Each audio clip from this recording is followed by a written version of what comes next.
Apa ini, Tat? Apa ini, Tat? Nah, sini, ya.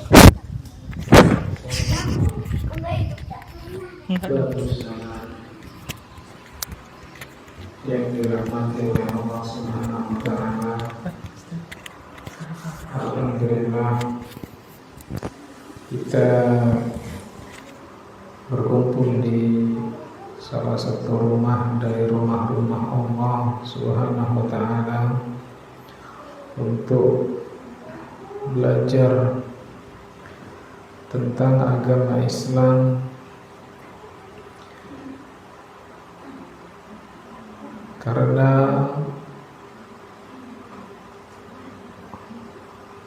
merupakan perintah dari Allah Subhanahu wa Ta'ala kepada kita untuk belajar, karena manusia lahir dalam keadaan tidak memiliki ilmu. Rasulullah Shallallahu Alaihi Wasallam menyebutkan bahwasanya manusia itu lahir dalam keadaan tidak memiliki ilmu. Lam yulad aliman. Dan ayat yang pertama kali turun di dalam Al-Quran perintah untuk membaca. Dan membaca ini merupakan salah satu sarana belajar kita.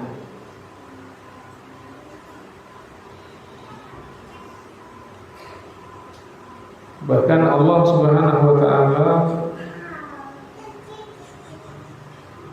membedakan orang yang mau belajar dengan yang tidak mau belajar.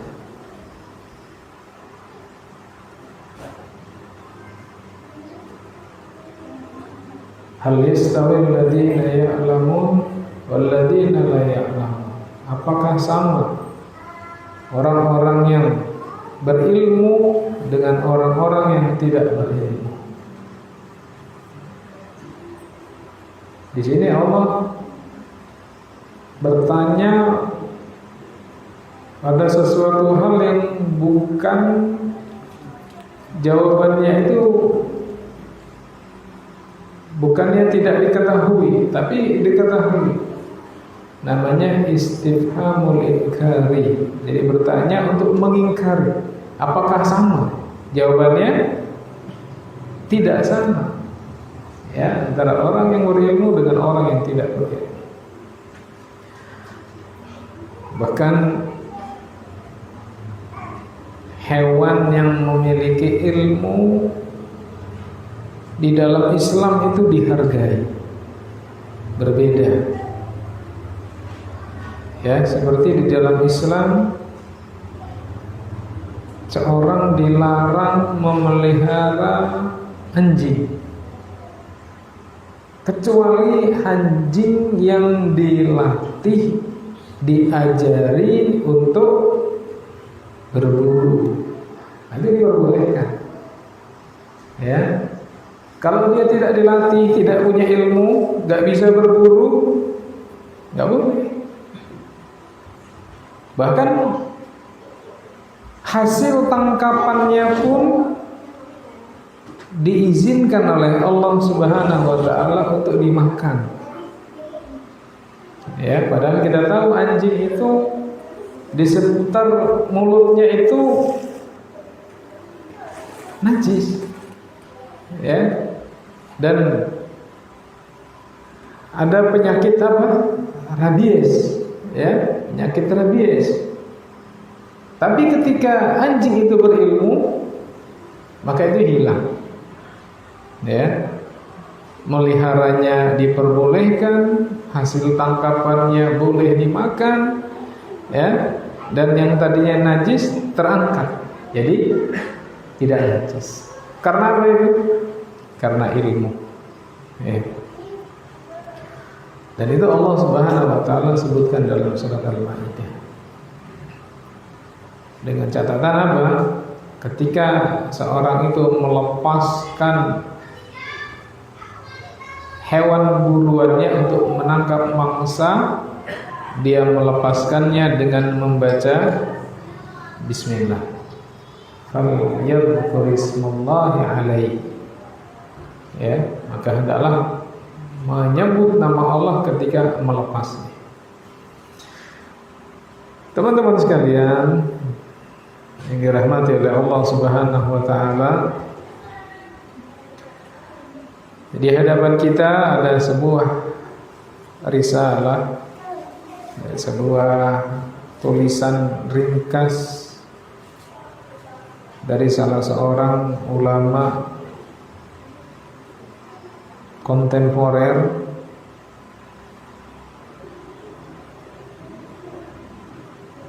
Beliau adalah Syekh Muhammad bin Jamil Zainu, salah seorang dosen di Arab Saudi, di Mekah Al-Mukarramah. Tapi beliau sudah meninggal ya, baru-baru ini meninggal, belum begitu lama beliau meninggal. Beliau membuat tulisan ya yang berjudul Khud Aqidataka minal kitabi wa sunnati sahihah. Ambillah keyakinanmu dari Al-Quran dan sunnah yang sahih. Ya. Dan buku ini bagus dipelajari untuk kita para pemula. Ya. Jadi kalau bahasa Arabnya itu namanya Tuwailibul ilm, para pemula. Jadi kalau penuntut ilmu yang sudah senior itu namanya Thalibul ilmi, sudah senior. Kalau kita ini Tuwailib, ya masih pemula. Bahkan Syekh Muhammad Nasiruddin Al-Albani itu membahasakan dirinya dengan Tuwailib, ya. Padahal sudah sekali berbeliau, ya, sudah tingkatan mujtahid, sudah bisa berijtihad, ya, bahkan sudah bisa menentukan hadis mana yang dhaif, mana yang lemah, mana yang palsu, mana yang sahih, mana yang hasan, mana hadis-hadis yang bisa diterima, mana hadis-hadis yang tidak bisa diterima. Ini disiplin ilmu yang luar biasa. Ya. Bersamaan dengan itu beliau membahasakan dengan Tuwailib, penuntut ilmu pemula. Ya, membahasakan diri beliau sendiri. Kita ini Tuwailib, kata beliau. Nah, ini bagus karena dia berisikan tentang soal jawab. Jadi pertanyaan kemudian beliau jawab, pertanyaan beliau jawab, yang berkaitan dengan akidah. Karena permasalahan akidah ini permasalahan yang mendasar, permasalahan keyakinan. Jangan sampai kita meyakini sesuatu tanpa ilmu, tidak diambil dari Al-Quran dan Sunnah. Jangan sampai kita meyakini sesuatu yang tidak benar adanya, ya. Dan itu masih banyak di tempat kita, meyakini sesuatu keyakinan tapi nggak ada landasannya. Ya, kalau bahasa kita itu apa namanya? Khurafat. Ya. Bahasa kita itu khurafat. Mitos. Itu hanya mitos gitu. Ya. Seperti kita masih banyak yang meyakini kalau ketiban cicak, nah, itu keyakinan bukan? Keyakinan. Kalau ketiban cicak itu harus cepat-cepat ditangkap cicaknya dan dirobek mulutnya biar kamu nanti gak ketiban apes. Ya, itu keyakinan. Kalau ada manuk perenjak bunyi di depan rumah, ada tamu. Nah, saiki perenjake do dikurung ya. Dulu manuk perenjak itu bebas di sekitar kita. Sekarang pada dikurung. Ya, jadi memang tiap hari bunyi di depan rumah dia. Nah, keyakinan-keyakinan seperti ini kita nggak boleh meyakini kecuali ada dalilnya. Kalau nggak ada dalilnya itu berbahaya. Ya, seperti orang meyakini Allah itu di mana? Allah itu ada di hati. Allah itu ada di mana-mana. Ya, Allah itu ada tapi tanpa arah. Ya, tidak di atas, tidak di bawah, tidak di depan, tidak di belakang. Ya, ini keyakinan. Dan ini kalau tidak dibimbing di atas Al-Quran dan Sunnah berbahaya. Ya, dan ini akan kita pelajari pelan-pelan tentang bagaimana keyakinan-keyakinan yang semestinya kita yakini, yang sesuai dengan apa yang diinginkan oleh Allah Subhanahu wa taala dan Rasulnya. Di sini beliau membawakan permasalahan yang pertama tentang haknya Allah atas hambanya. Ada sekitar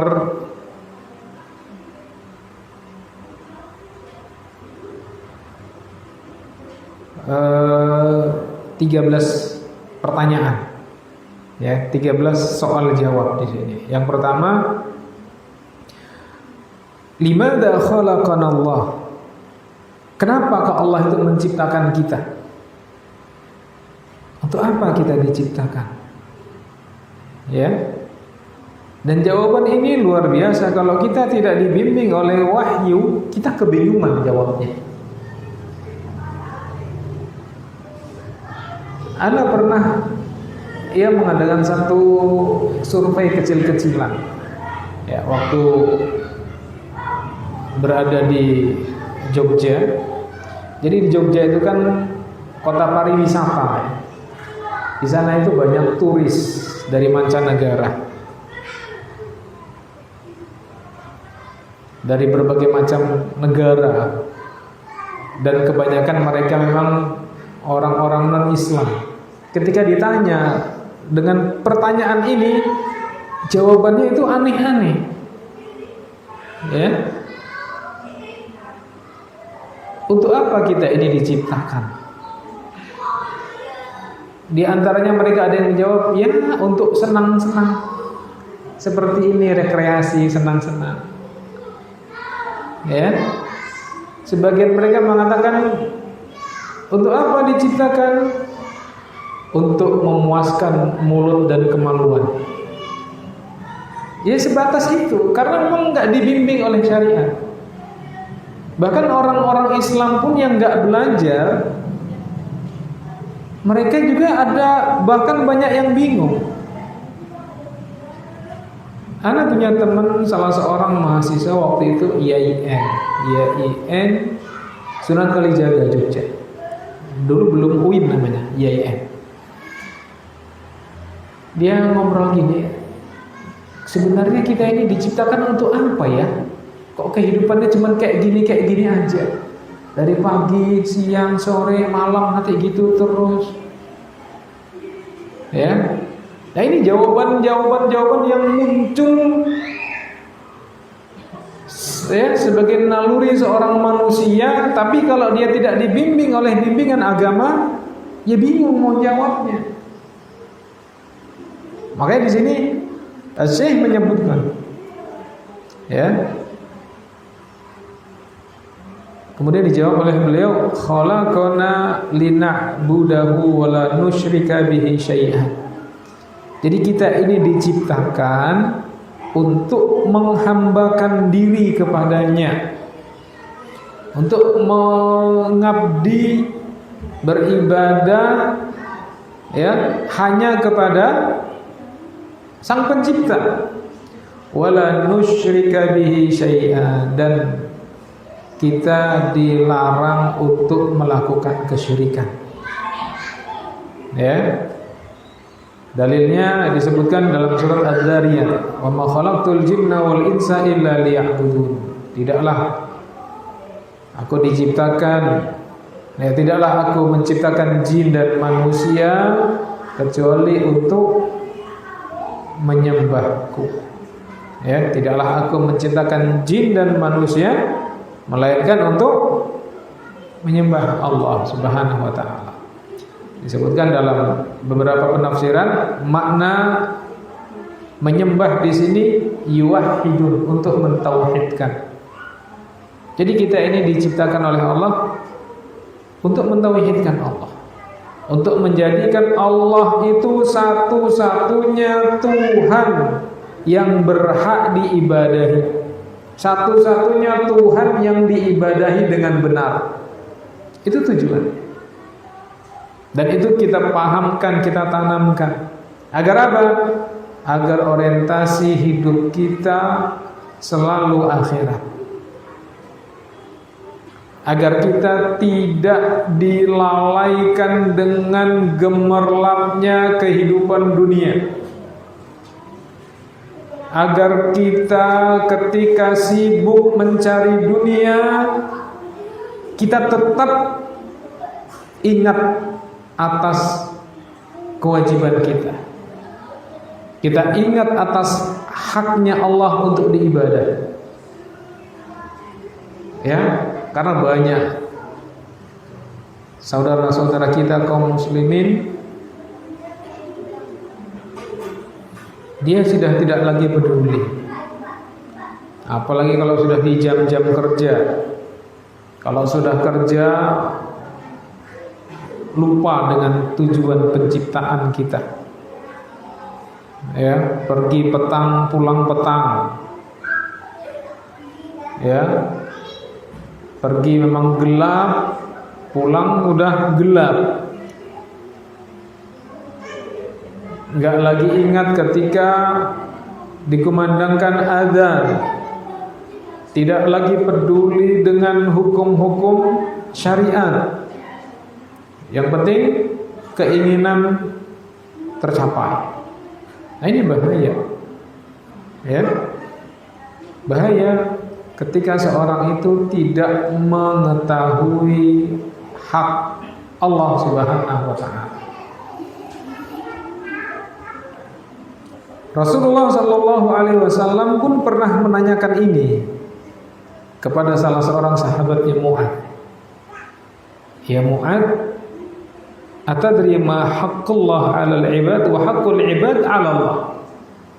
Wahai Mu'adz, tahu enggak kamu apa haknya Allah terhadap hambanya dan apa hak hamba terhadap Allah?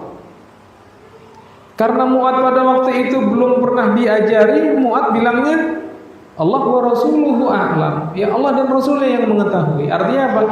Saya enggak tahu ya Rasulullah. Ya.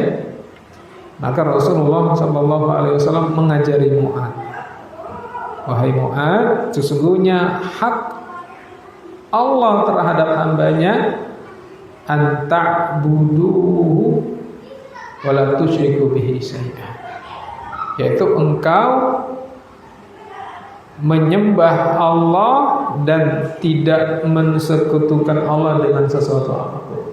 Itu haknya Allah. Ya, jangan kita rampas. Waktunya kita beribadah kepada Allah, kita masih sibuk.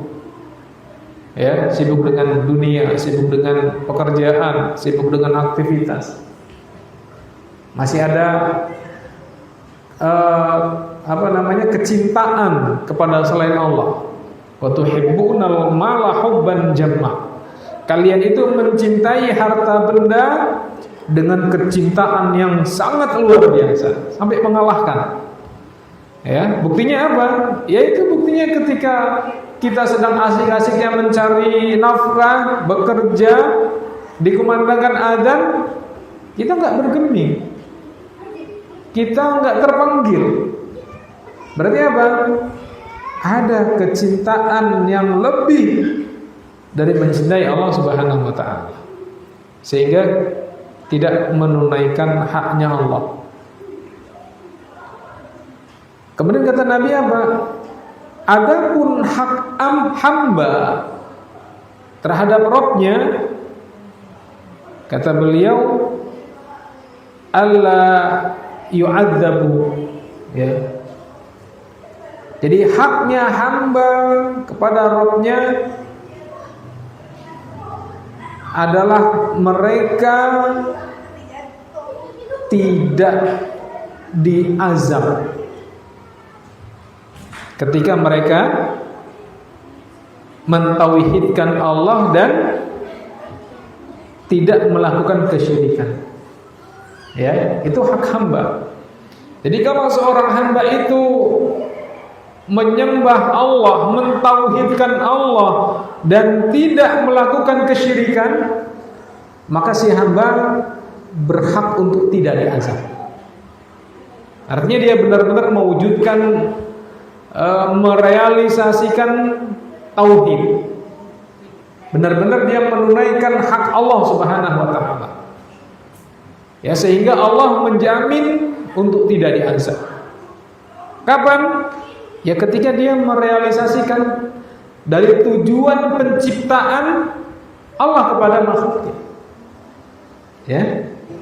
Sampai Allah jamin.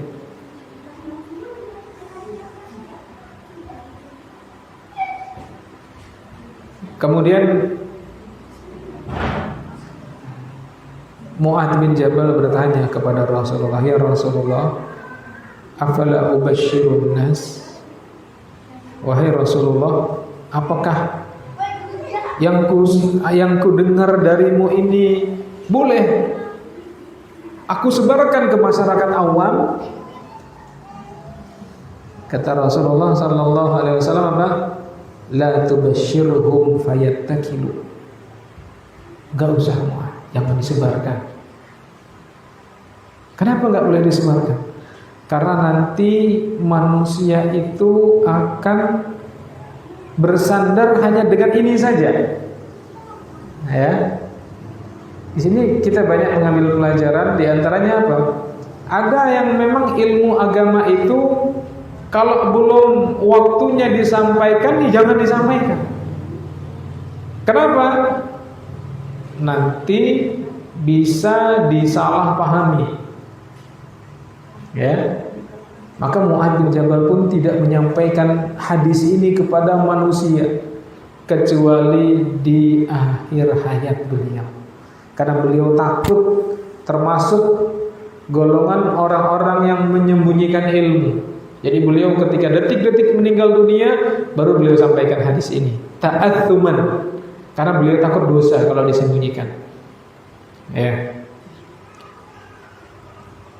Hadis ini diriwayatkan oleh Imam Al-Bukhari dan Imam Muslim.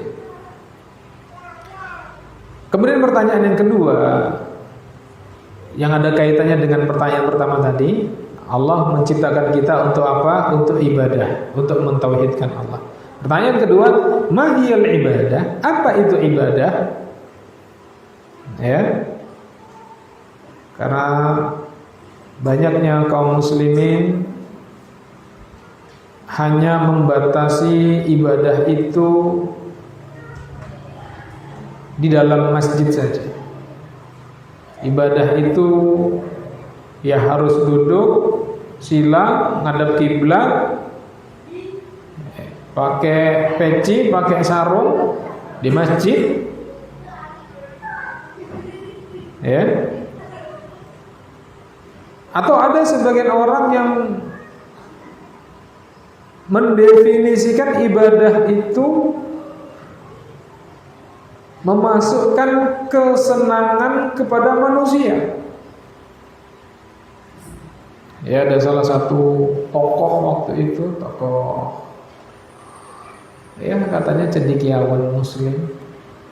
Ketika marak-maraknya kasus porno aksi dan pornografi, dia mengomentari bahwasanya aksi pornografi, porno aksi itu merupakan bagian dari ibadah. Dari sisi mana? Membahagiakan orang lain katanya. Nah, ini terlalu liberal. Ya, tadi yang sebelah sana tadi, ekstrim kanan tadi menyempitkan definisi ibadah hanya di masjid saja. Yang garis kiri tadi terlalu luas. Pokoknya yang bisa membahagiakan orang, memasukkan kebahagiaan dalam hati orang lain, ya itu juga bernilai ibadah. Ya. Nah, disebutkan di sini definisi ibadah oleh beliau. Apa itu ibadah? Al-ibadatu ismun jami'un lima yuhibbuhu Allahu minal aqwali wal af'ali kaddu'ai wassalati wadzabhi wa ghairiha. Jadi ibadah itu apapun namanya yang mencakup dari apa-apa yang Allah cintai, baik itu berupa ucapan ataupun berupa perbuatan. Jadi patokannya itu Allah. Allah itu suka atau tidak? Bukan manusia suka atau tidak. Ya. Tapi yang jadi patokan Allah. Jadi semua nama yang mencakup apa saja, tapi dia dicintai dan diridhoi oleh Allah Subhanahu wa taala. Baik itu nama itu berupa ucapan. Ucapan itu ada ucapan lisan, ada ucapan qalbu. Ya. Baik itu bentuknya perbuatan, ada perbuatan zahir, ada perbuatan batin, yang itu dicintai dan diridhoi oleh Allah Subhanahu wa taala, maka dia masuk ke dalam ranah ibadah. Berarti apa? Berarti dia speknya luas namun terbatas. Karena kaitannya dengan kecintaan Allah dan keridhaan Allah. Seperti ucapan. Ucapan apa saja? Kata Nabi SAW, kullu qaulin ma'rufin shadaqah. Semua ucapan kebaikan itu bernilai sedekah. Berarti dia ibadah. Jadi bukan hanya sekedar melafadzkan kalimat thayyibah, bukan hanya sekedar mengucapkan takbir, tahmid, tahlil, baca sholawat dan seterusnya, tapi semua ucapan-ucapan yang indah, ya, qaulun ma'ruf, ucapan-ucapan yang baik, itu sedekah. Termasuk bagaimana kita berucap kepada teman kita dengan ucapan-ucapan yang sopan, ucapan-ucapan yang tidak menyakitkan, ya, itu bagian dari ibadah. Apalagi memang yang sudah jelas nas-nasnya ada zikir, ya.